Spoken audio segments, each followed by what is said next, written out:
This is Dawn. I'm here at the Atlanta Voice Studios with Councilman Antonio Brown. How are you today? I'm doing great. Thank you so much for having me. We are so honored to have you here today. I just want to kind of get to know you. I know that you're running for mayor of Atlanta, so would you like to share with our audience why you're running and what makes you stand out from the other candidates? Yeah, the reason why I'm running is because I believe that we exist in a city that desperately needs change, where we have residents that have been left behind in this city for such a long time. We're a city that parades around this idea that we're the Black Mecca of the South and a city too busy to hate, yet we are the highest in income inequality, and we have Black and brown people that have lived in generational poverty in this city for over 40 years. And everyone keeps talking about what they're gonna do, but they've all been in a capacity of leadership in this city for a very long time to make some of these things happen, to affect the change that is needed, and it hasn't happened yet. So they've had an opportunity, but you want to see new leadership come in and actually do the things. Absolutely. I want folks to stop talking about the problems, and I want their actions to be a reflection of the solutions to the problems, because it's so easy to say, oh, this is wrong, and this is wrong, and this is wrong, but do you have the ideas, the innovation, the solutions to truly address these systemic problems that have been plaguing our city for a very long time? Okay, and how will you encourage Atlantans to kind of support you in moving Atlanta in the right direction with your campaign? Yeah, I think that my work on council over the last 2 years, my work in this city over the last 8 years that I've resided in Atlanta is a reflection of what they can expect from me. I led in the social justice movement when no other elected official was even out marching. True, yeah. And that was important to show the people that we're not here to speak at them, but we're here to stand alongside them. And we've got to get back to that. We've got to get back to the people and really meeting them where they are, because the city has not done that in a very long time. Right. So talk about some of the things that you've seen just from walking into the studios today to where it triggered some things that you wanted to just share with the audience that you noticed about covering the area that you've been councilman of.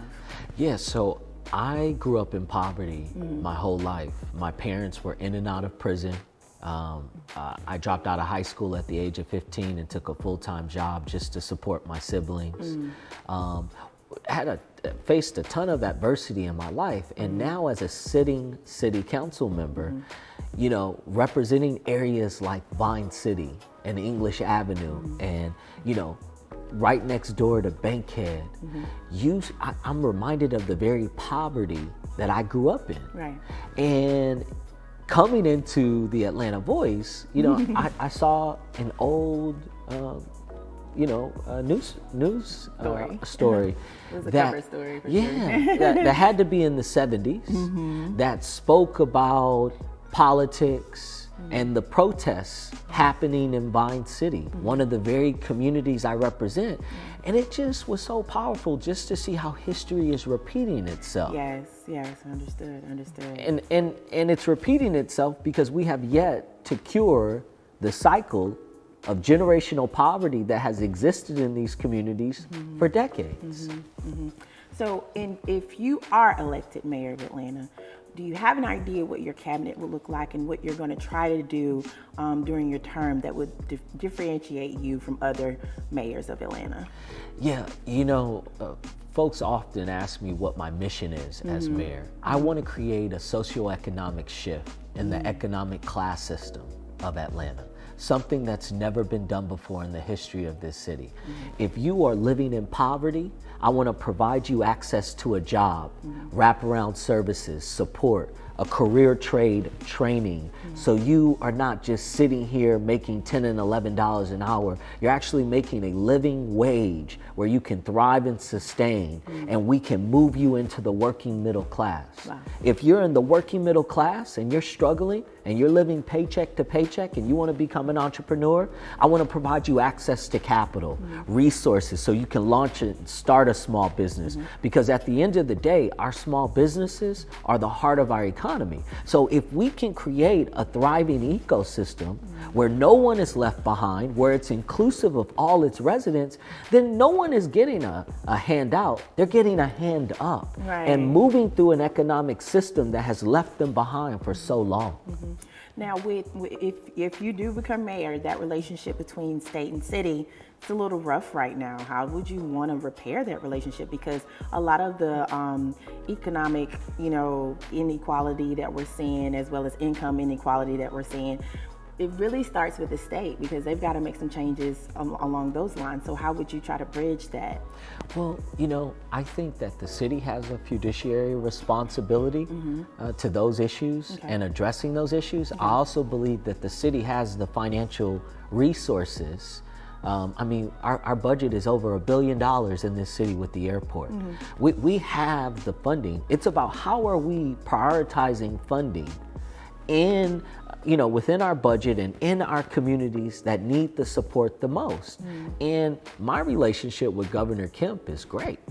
I don't agree with everything that he says and does, but you can always work with somebody you don't agree with. Absolutely. We can agree to disagree and have a level of respect for each other and continue to work together. Because at the end of the day, I grew up Jehovah's Witness most of my life. The first person I ever voted for was Mayor Keisha Lance Bottoms. Like, I had never participated in the civic process because I didn't grow up understanding it. I didn't know what a Democrat and a Republican was. And I told Governor Kemp the same thing. I don't care he's Republican. The party affiliation syndrome that unfortunately has been at the detriment of our residents doesn't serve anyone. And at some point, we have to move past that antiquated system. So I know that we're dealing with public safety, police officers not being on the force, leaving, the retention rate there, as well as the cop city that's being developed.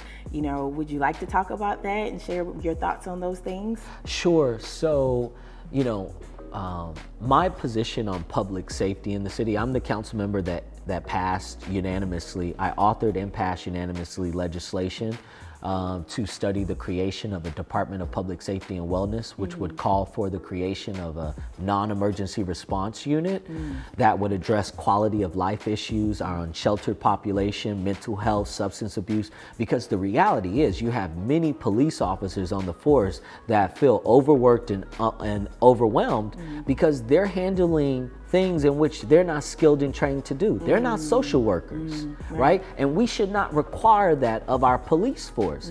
But we could stand up a dynamic unit of non-emergency responders that can address these issues, that are skilled and can operate as caseworkers in addressing some of these quality of life issues we see transpiring in our low-income communities. This is the reality. Many candidates in this race are sitting talking about putting, anywhere from 400 to 800 officers on the streets of Atlanta. That is very reactionary. Militarizing Atlanta is not going to solve any problems. And the reality is, it's just going to sit and continue to band-aid the issue instead of us curing the cycle of crime, which is driven by generational poverty. We have congregated Black poor people in this city for 40 years. I passed legislation that said we would no longer congregate Black poor people in this city through the discrimination of Section 8 vouchers. And in my administration, we're going to enforce that legislation. And we're going to hold the Atlanta Apartment Association accountable. We're going to hold private landlords accountable in this city. And if you have a Section 8 voucher, you should be able to go wherever the hell you want to in the city of Atlanta, whether that's Midtown or Buckhead, right? You should not be limited to where you can utilize a Section 8 voucher just because folks are attempting to discriminate against your source of income. That's unacceptable in this city. And, people talk about the rise of crime. I'm tired of hearing that because crime has been happening in Vine City, Bankhead, English Avenue. Folks been dying every day in these communities. So, crime may be rising because some communities are just now experiencing it, right? Because they have never experienced it to this degree, and the pandemic has forcefully propelled it forward, right? But the reality is, crime has been here. Yes.